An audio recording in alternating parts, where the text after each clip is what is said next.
بەپێی ئامارەکانی نەخۆشخانەی هیوا توشبوونی منداڵان بە شێرپەنجە لە سلێمانی بەراورد بە ساڵی ڕابردوو 123 زیادی کردووە. لە ساڵی 2022 212 مناڵ تووشی نەخۆشی شێرپەنجە بوون، 156 لە ڕەگەزی مێ و 143 لە ڕەگەزی نێر.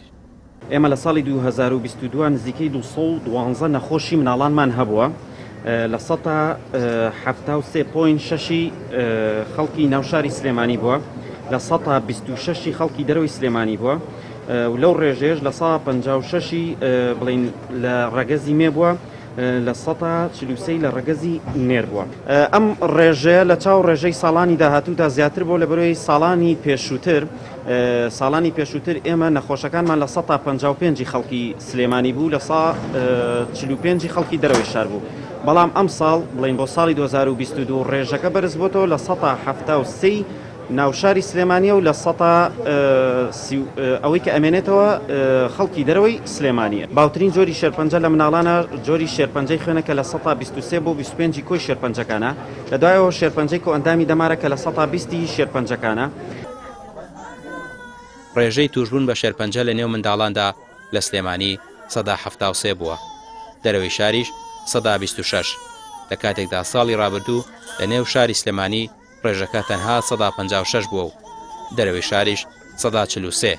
پزیشکان دەڵێن توشبوونی منداڵان بە شێرپەنجە یەکسان نییە بە مردن و پابەندبوون بە ڕێنمایە پزیشکیەکان و چارەسەرەکان بەسە بۆ ئەوەی کۆنتڕۆڵی نەخۆشیەکە بکات.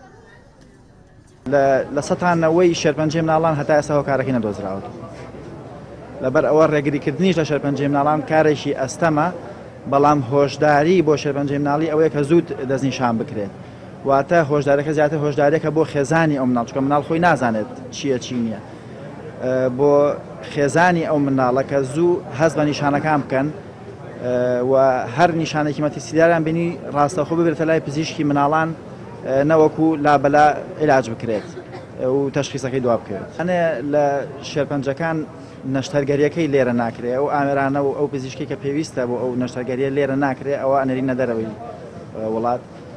هەنێک شێرپەنجەی ترمان هەیە وەکو شێرپەنجەی خوێن کە سەر هەڵەیاتەوە پێویستی بە چاندنی مۆخە، هەرچەندە سنتەرێکی چاندنی مۆخی زۆر پێشکەوتومان هەیە ئێمە، بەڵام هێشتا بەربەست هەیە بۆ هەنێک جۆری دەگمەن ئەوان ژنێرینە دەرەوەی وڵات و وڵاتی تورکیا.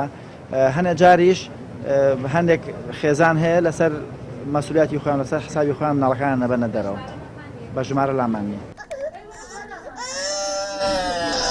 باوترین شێرپەنجە لە نێو منداڵاندا لە ئێستادا شێرپەنجەی خوێن و دواتریش بە پلەی دووەم شێرپەنجەی دەمارەکانە. تا ئێستاش 90 هۆکاری توشبوونی منداڵان بە شێرپەنجە دیار نییە، بەڵام خواردن و ژینگە دەوترێت ڕۆڵی سەرەکیان هەیە لە توشبوونی منداڵ بە شێرپەنجە. ئەوەشی جێگەی نیگەرانی پزیشکانە، کەمی دەرمانە لە نێو نەخۆشخانەکانی توشبوانی شێرپەنجە. ڕامیار عوسمان، کەناڵی پەیام، سلێمانی.